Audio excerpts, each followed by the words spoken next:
So we talked about the fact that we're a look-ahead species and a look-down society. How do we not do that? Well, let's start with sleep.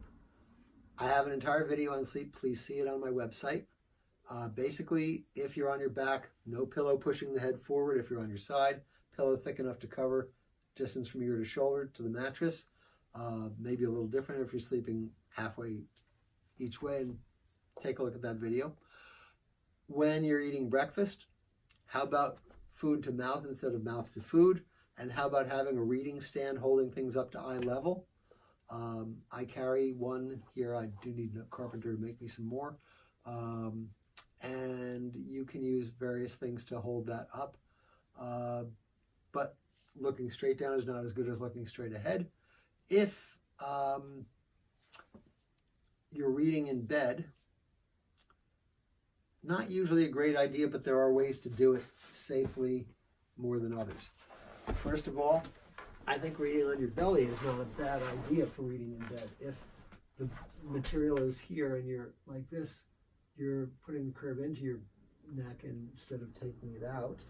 So that's not a bad way. You could sleep on your side and read in bed if you're holding the book like this and then turning it, or flipping your body when you flip the pages. That's okay. But reading in bed is not always optimal. If you're reading at a table, as I said, a reading stand. If you're not at a table, having something on your lap big like this that you can lean the book on, holding it up to eye level, is a good thing. Why? First of all, it's at eye level, so that's good for your neck and your spine.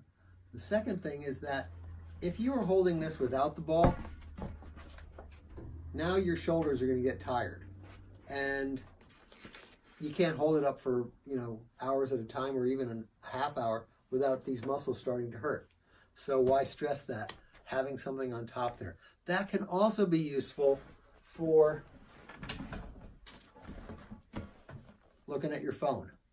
If you're looking at your phone like this instead of looking at it down like this, that's going to be a lot better for your neck. When you don't have a ball handy and you're not sitting, there's a big difference between looking at your phone like this, shoulders back, head up, phone mostly vertical so that you're not looking down so much. That's going to be a lot better than looking at your phone like this. And about the worst thing you can do is looking at your phone like this and driving the message into your brain with each heel strike, except this is the new normal for your body's posture. So that's about as bad as it gets. At work, if you use a keyboard, thumb in the belly button, pinky on the letter J, that's where your keyboard should be. Your screen should be up at eye level. And if you're copying stuff into the keyboard, make sure you know how to touch type. Use the programs online that are available for free to improve your touch typing if it's weak, so that you're not hunting and pecking at the keyboard all day and putting so much more stress on your spine. But if you don't know how to, I don't know how to type. Go online there and just Google typing tutors. You can find a dozen or more of them and just play with the various ones. Put in free typing tutors. You'll find a lot of them, and there are games that you can play, and they teach you how to touch type.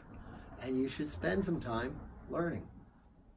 Also, when you get home and it's time to cut up those vegetables, I don't want to tell you to cut your fingers off, so you do need to look some, but in between, look up. And there are times that you can actually do it without looking. I'll give you an example. When I cut mushrooms, I cut them in half, and then the knife has a sharp edge. I will take the knife and move it away from my hand so that I'm not going to cut my hand, and do it without looking. And I can do that with some practice. I will not take responsibility if you cut yourself. But there are ways in between to look up whenever you're looking down. If you've been doing a lot of looking down, try to look up some to counter it. Also, when you're in the car, as much as you can, get your head back onto the headrest and do not let it stay forward just because you look to see if the light turned green. Headrests, they should be back enough so that your head can be in alignment with your body.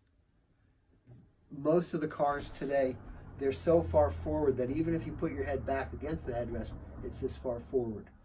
I've actually turned my headrest around because I can't stand my head being that far forward. Safely, your head should be within 2.5 inches of the headrest. If your head's so far forward already that by turning it around, it's way back there, you're not protected in a crash. So, do not turn your headrest around if your head is way far forward. But if you're getting your head back and now it's close enough that it can stay there, remember to always keep it back on the headrest. And as a reminder, once you have yourself sitting up straight and your head's back on the headrest, fix your mirrors so that they're lined up right. And when you look in your rear view mirror, if you start to see the ceiling of the car, the inside ceiling of the car, instead of the back window, that means that you've slouched down. So let that be a cue for you to straighten yourself up again so you're seeing the full rear window. That's a really good hint for when you're driving.